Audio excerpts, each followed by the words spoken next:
احنا وصلنا كاس العالم بعد فوزنا ببطولة افريقيا سنة 80 وتغلبنا على زيمبابوي والكاميرون، وكانت اول مرة في تاريخ مصر منتخب الناشئين بتاعها يفوز ببطولة افريقيا. كنا في دواله في الكاميرون الماتش الاولاني، واذا بطاهر ابو زيد كنا مغلوبين 1-0، واذا بطاهر ابو زيد قبل نهايه المباراه بربع ساعه ويجيب جول خرافي في تقديري الشخصي، انا جول تاريخي طاير في الهواء ولعب الكره يعني بالعرض كده، وجول جميل يعني ما اقدرش اوصفه بحلاوته قد ايه. وتعادلنا 1-1، وطبعا ده كان مكسب كبير بالنسبه لنا ان احنا نتعادل معاهم، وجينا في القاهره هنا كسبناهم 2-0 وخدنا بطوله افريقيا. بعد كده وصلنا استراليا سنه 81، وكان المفاجاه الكبيره جدا اللي عملناها احنا كجيل من اللاعبين برغم عدم استعدادنا الكافي وبرغم عدم تهيئنا كلاعبين لهذه البطوله الكبيره جدا. جوه الجول خميس لعبها جميله بدماغه وتهيئه تاثيره بطاهر ابو زيد. المهم ان البطوله دي انا بعتبرها من اهم المحطات اللي اتوقف عندها، لانها هي اللي صنعت تقريبا جزء كبير جدا من اسم طاهر ابو زيد.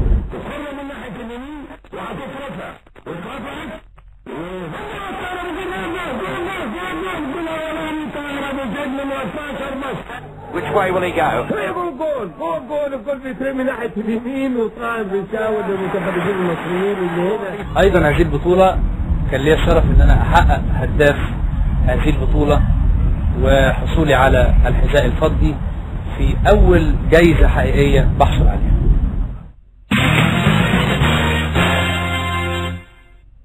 افريقيا ساحل العالم ابيجان 84.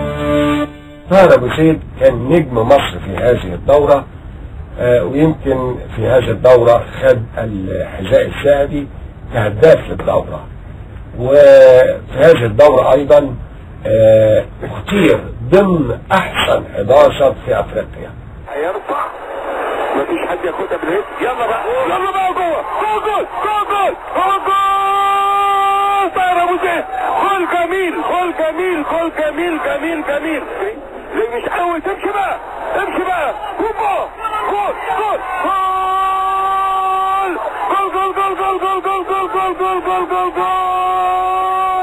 هيوقف طاهر ابو زيد هيفوز.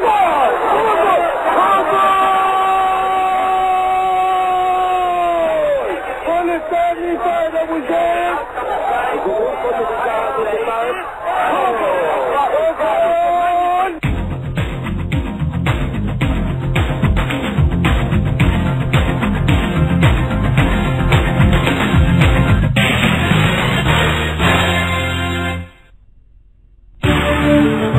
كأس الأمم الأفريقية القاهرة 86. كأس الأمم سنة 86 كانت من أهم المحطات اللي توقفت عندها الكرة المصرية، وفي الحقيقة بالنسبة لي أنا على المستوى الشخصي كانت من أهم المحطات اللي بتحسب لي في حياتي الكروية. في الحقيقة كانت غابت عن مصر هذه البطولة من سنة 59، وفي وقت الكرة الافريقية والعربية تقدمت بشكل كبير جدا. المغرب كانت بتمثل الكرة العربية وايضا الافريقية في كاس العالم في هذه السنة، والكاميرون ايضا كانت في قمة تألقها في هذه الفترة، واصبح على منتخب مصر ان يتجاوز هذه الفرق، وايضا كان معاها ساحل العاج والجزائر وموزمبيق والسنغال، فرق كبيرة جدا. المهم ان حصل مفاجأة في افتتاح البطولة، وهو هزيمتنا من السنغال الغير متوقعة، واللي كانت هتكون سبب لو ما كسبناش بعد كده المباراتين اللي كانوا في الدور الاول في خروجنا. تجاوزنا ساحل العاج وموزمبيق بنفس النتيجة. متهيألي كده وطاهر هديها بقى برجله الشمال، هوبا جول الجول الاول لمصر. طاهر ابو زيد انما على طول على شحاته مجدي عبد الغني، محمد عمر ماشي. محمد عمر بيلعبها حلوه لطاهر. يلا يا طاهر وطاهر رقص وبرجله اليمين. الجول الثاني طاهر ابو زيد كده يبقى وصلنا النهائي واول المجموعه. انما مباراة موزمبيق كان ليها وقع بالنسبة لي اني كنت محرز هدفين هذه المباراة، وايضا حصلت على انذار غير مفسر واعترضنا عليه في الاتحاد الدولي، لان الحكم نتيجة تعبيري عن فرحتي بعد الهدف الثاني اداني انذار، واصبح ان انا كان ده الانذار الثاني في البطولة، واصبح مباراة المغرب ماليش حق اللعب فيها. وكانت المفاجأة رد الاتحاد الدولي ان الانذار ده غير مستحق، وبالتالي كان لي الشرف ان انا العب مباراة المغرب، وكان لي الشرف الاكبر ان اكون صاحب هدف الفوز في هذه المباراة. على فكرة انا قبل ما اتحرك علشان اشوط الفاول بتاع زكي انا ما كنتش خدت قرار هشوط فين، انما فوجئت ان هو سايب لي تلتين الجول فاضي تقريبا علشان اتحرك ليه، فانا لعبت عكس توقعه، عشان كده الكرة دي جت جول. مباراة النهائي كان من الممكن جدا ان تحسم في وقتها الاضافي، ولكن حكم المباراة علي بن ناصر كان له رأي اخر ولغى هدف صحيح ليا في الدقيقة 35 من الشوط الثاني، ولجأنا الى ضربات الجزاء الترجيحية، والحمد لله برضو حققنا فيها الفوز ببطولة كأس الأمم الأفريقية والفوز على الكاميرون العملاق في هذا الوقت.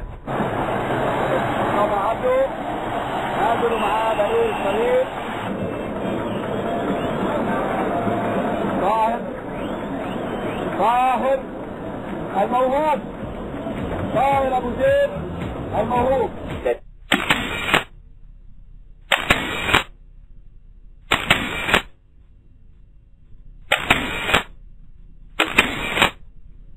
ربيع ياسين العب كرة عليها كمال، انما توصل ابراهيم حسن هوبا اتقطع حاول، انما لسه كرة في الملعب وكرة عالية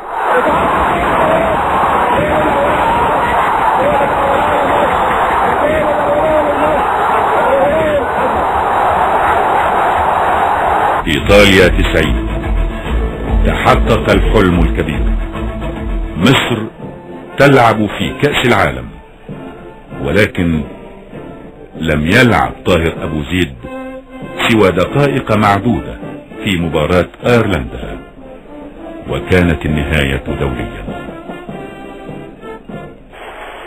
طاهر أبو زيد على الشاشة حضراتكم بتشوفوا بيسخن، طاهر أبو زيد بيسخن، هنشوف هيلعب مكان مين.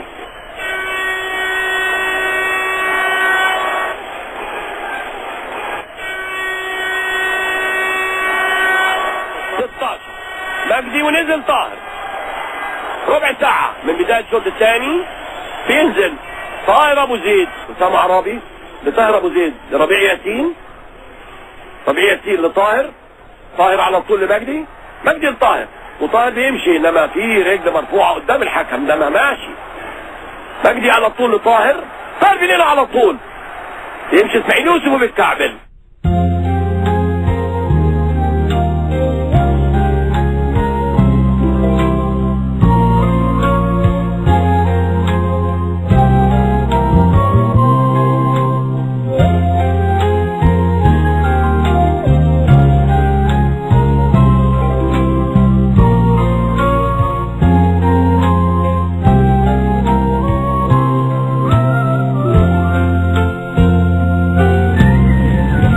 كأس العالم 90